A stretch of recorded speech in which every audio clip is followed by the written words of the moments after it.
Good morning guys. Meron tayong makinang binaba dito guys. Ito yung aming A7 na anesthesia machine ng Mindray. So, merong error to guys. Ito naka-stuck. Hindi na sa bumabalik. Yan. So, mga common issue to guys sa mga A7 na merong backup flow. BFCS na control.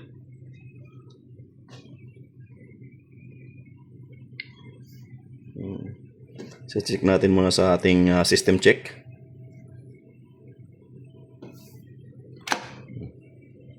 So system check tayo. Ensure that the auto flush is functional. Functional yung ating auto flush. So nagpa-flush siya doon. So mount gas. Check the absorber canister. So okay naman, nakalock yan. So continue na tayo. So yan o. Naka-back up flow enabled. So hindi siya ma-disabled.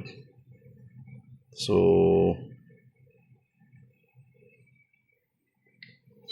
pag mga ganyan guys,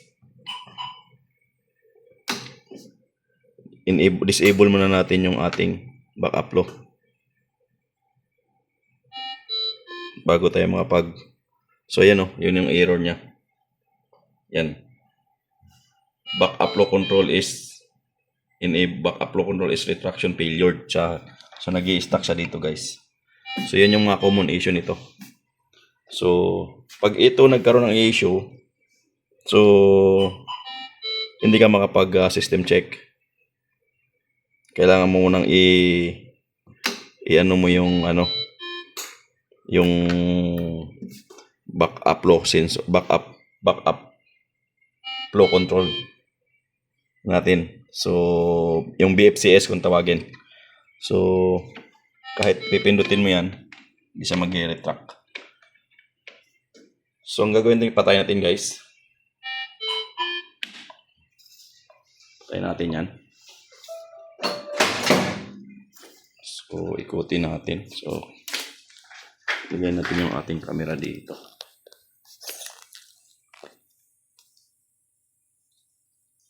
So kung mapapansin mo dito guys, meron tayong control board dito. So yan, ito yung ating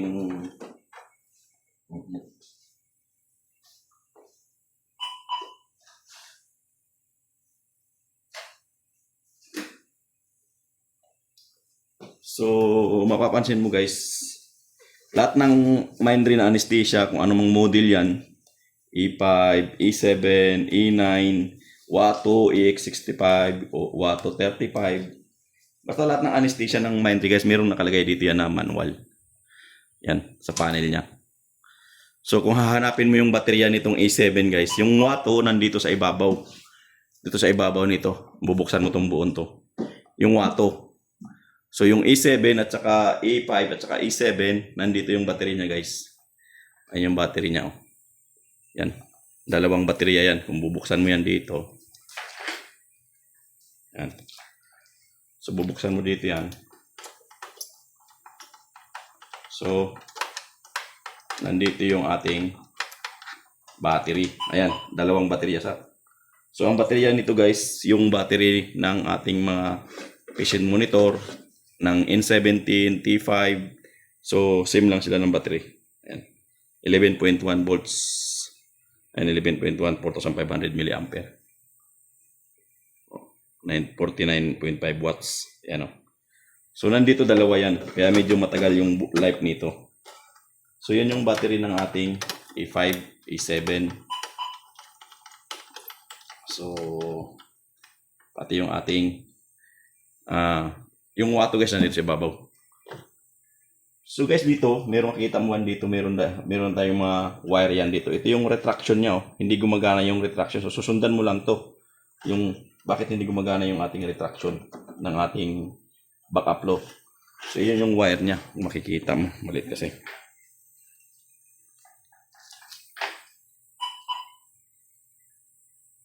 So ito yung wire ng backup flow niya. Ayun oh. gumagana naman yung relay kung kumiklik siya pero hindi gumagana yung ating motor. Susundan mo tong motor na to. So ito guys, usually may board dito maliit. So, tapos yung ano nito, yung common issue to is naglulos lang yung ating connector. Ayun. Yan mo yung connector na guys. So common ito, yung connector na to. So tanggalin mo lang yan.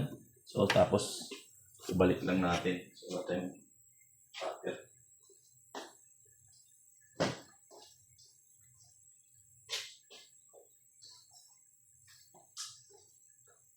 So yan lang yung common issue niyan. Kasi nakikita mo lang nagkiklik naman yung ating board.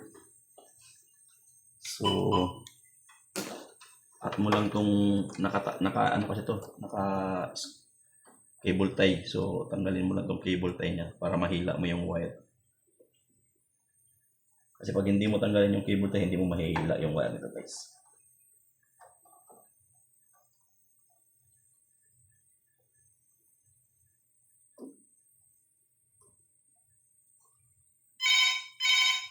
Kasi karamihan naming anesthesia ito ngayon guys, yung ang anesthesia namin dito karamihan Mindray. So E9, simula kami sa E series. Nag-una kami sa Wato, tapos nag-E series kami.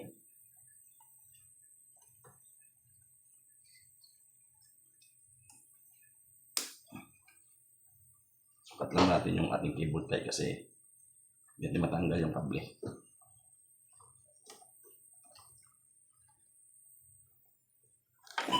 Cable tie nga maliit. So hilain mo tong kable ng ating motor. So yung stepper motor kasi ito tawagin ito, stepper motor ang tawag dito kasi tinanggal ko na yung ating wire. Ito, ito. Pag hindi nagre-retract yung ating BFCS, so ito yung common issue, yung stepper motor. Nung nagre-retract at saka nagpapalabas ng ating controller, yung knob. So ito yung common issue pag nagkakaroon ng corrosion dito. So hindi nag-retract yan or sira yung ating stepper motor. So yan kung makita mo yan. So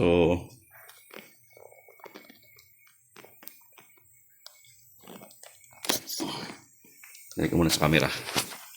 So ito yung ating stepper motor. Ayan. So may wire yan dito. Ayan. Tinanggal ko yung wire niya. Kasi hindi siya nag-retract. Ibig sabihin, pag hindi nag-retract yan, stepper motor may problema. Sira yan. Or, maaaring mga loose connection lang. So, sa sobrang tagal na rin kasi ito. Ito 6 years na ito namin ginagamit guys. So, dumi-dumi ng ating filter. Papalitan ko na lang yan. So, ito yung stepper motor niya. So, may board na maliit yan dito. Pumasok yan dito yung ating BFCS board na yan. Saan ba yan? So, tinanggal ko to. So ito yung ating control. Pumasok yan dito guys. Ay may control na. Dito. Yan. Ito yung ating connector na yan. Itong wire na to. Kung susundin mo yan, pumasok dito yan sa board na yan. Dito. Dito sa ating, kung titingnan mo yan is yung ating flow meter sa labas. Sa flow meter yan dito sa digital. Di ba may digital na flow meter dyan? So dyan yun. Ito, digital flow meter. So dyan yan pumasok yung BFCS na yan. So ito lang yung susundan nyo. Tingnan mo lang tong wire na to. Yan yan. Yung stepper motor wire guys. So ang gagawin nyo lang, try lang natin kung makuha natin sa katanggal kabit ng ating stepper motor wire. Tinanggal natin yung ating wire. So ibabalik lang natin ulit. Sana yung ating karugtong. Ito. Kasi ito guys naglulus to. Mansan. Ito. Yung ating connector.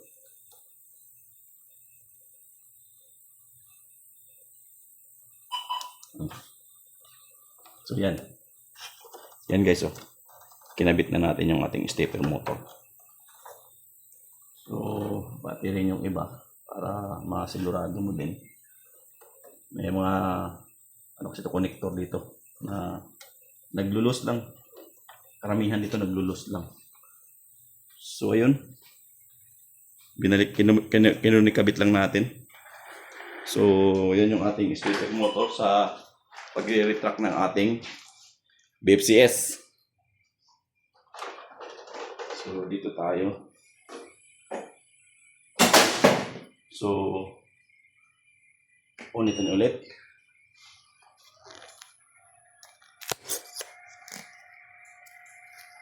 Yan. Iyon natin ulit guys. Kung gagana na ba yung ating mag-retract na ba yung ating stepper motor ng BFCS. So meron akong almost more than 10 units na A7 at saka A5. So meron akong 4 na E9. So ayun guys, kung napansin mo yan, pag pumunta sa system check, mag-check na siya lahat. Yan. Tapos pwede ka na mag-continue. So pwede ka na mag-continue. Yan, continue. So yan, babasahin mo lang yan. Ensure gas pipe is okay. Nakakonect naman yung ating gas. Valve between, okay naman yan. So continue lang tayo. So check natin yung plus kung gumagana. Okay. Continue lang natin. So backup flow control enable. So pwede mo siyang isarado. Pipindutin mo to guys kung magsasara na ba siya. So ayaw pa rin. Ayaw pa rin siyang mag on. Ayaw pa rin magsarado. Pero pwede tayo mag-continue. Proceed lang tayo. So dito pwede na tayong mag-disable guys. Yan, backup flow control kasi naka-enable siya eh. So yun yung common issue niyan. Disable na natin para mag-retract to. Kasi ito, pag papalabasin mo lang. So dito tayo. Boom. O yun. Okay, so gumana yung ating backup flow. So bubuksan natin ulit. Ayun. Gumana. So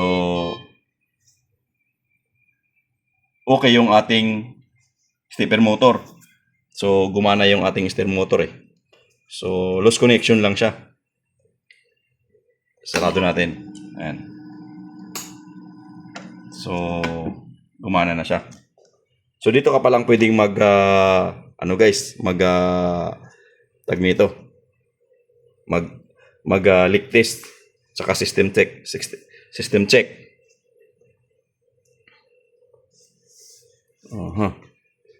So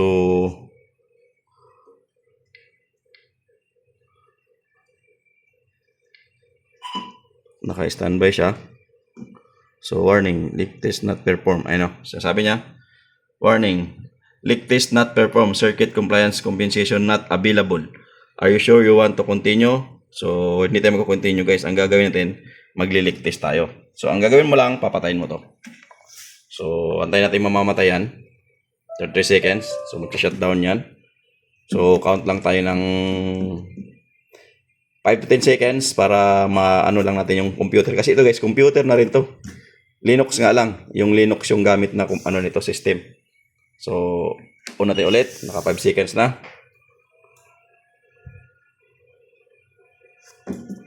So antayin natin kung magko-continue sa system check. Kasi nakasarado na, naka-disable na yung ating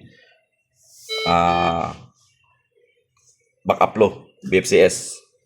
So yun, ito yung importante nito guys, kailangan hindi nag-stack palabas kasi hindi ka makapag-perform ng sensor test sa leak test. At saka hindi mo talaga magagamit yung machine pag naka-enable yung ating backup flow during system check. So continue tayo. So yan, makapag-continue tayo. So pass natin. Continue. So check na yun, nakakapag-continue na tayo. Pupunta na tayo sa seal the wipes, ensure that the sample and ensure that the pressure is okay. Naka-0 tayo. Proceed to select to proceed. Continue. Yan guys, makapag-system check na tayo. Kasi itong machine na to, tatanungin ka kung magpo-proceed ka ba doon sa procedure na hindi naman nakapag-sensor test sa leak test, pero hindi niya i-compensate niya yung mga loss na pressure. So, yun ang paka-importante. Kasi kahit may loss ka dito sa inyong tubing sa pasyente, i-compensate pa rin niya ng machine yung ating loss na pressure o flow. Hindi siya gumagalaw, guys. Importante pag nagli-leak test tayo, hindi gagalaw yung ating manometer. Yung mga ilang segundo. So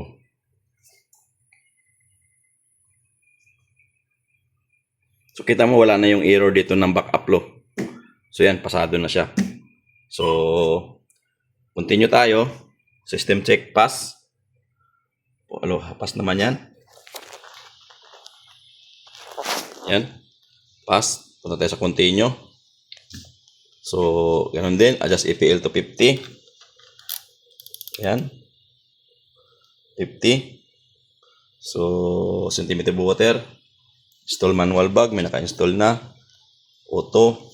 Select mo lang to. So, select to continue to proceed. So, continue ka na. Yan.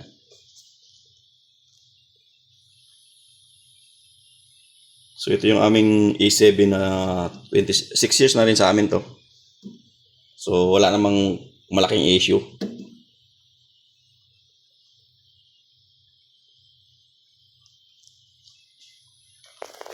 So, antayin natin matapos yung ating system check. In progress.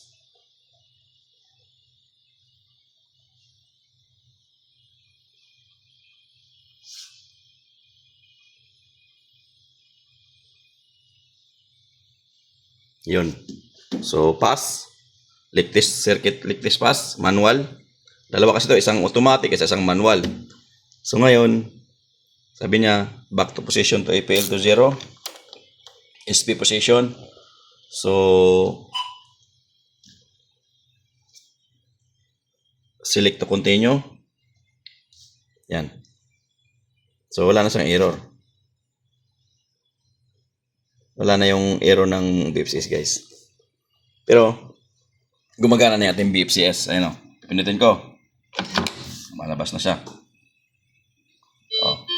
So, backup control flow is enabled. Yan. So, i-disable mo yan. Para, ang trabaho pala nito, guys, ang trabaho nito is yung during surgery, guys, na mawalan kayo ng pressure sa gas niyo. Sa line gas nyo. Mawalan kayo ng pressure dyan. O nagkakaroon ng problema yung ating regulator ng ating high pressure sa yung wall mount, yung wall. So, automatic yan. Magbibigay yung ating backup flow. Automatic yan. Kahit hindi mo na, automatic mag-activate yung ating auto at saka air na backup flow. So, yun yung kinagandahan dito sa ating A7. So, wala to sa A5. Wala din. Ayaw ko na sa Watto na bagong model nila kung meron. Pero sa lumang model namin ng Watto 65 dito, wala. So, marami ako ditong Watto 65, guys, na discard na. So, meron ata akong mga 6 na Watto na 65. Di-discard na. So, kasi nag-upgrade na kami ng A-series. So, hindi na namin magagamit yung aming Watto. So, naka-enable tayo. So, i-disable natin. Kung gagana ba siya. So, ayan. Magana na siya. So, yun. So, ibig sabihin, okay na yung ating machine. So, yun lang yun, guys. Yung pinaka-issue niya talaga nito is yung kable. Yung ating cable dito sa ating backup loop. Yung stepper motor ng ating retraction. Ito. Naglulus. So, kailangan lang nating tanggalin tapos kabit ulit. So, natachamba natin gumagana ulit. Pag sira talaga tong stepper motor mo, palitan mo na. So, sa akin, okay pa yung ating stepper motor, gumagana pa. So, ayan, guys. So, ganun lang ang ating paggawa ng ating backup flow error na retraction error, guys. Wala tayong pilatan ng pyesa. So, wala tayong pinalitan kahit anuman. So, disconnect lang natin yung ating stepper motor. Yun lang.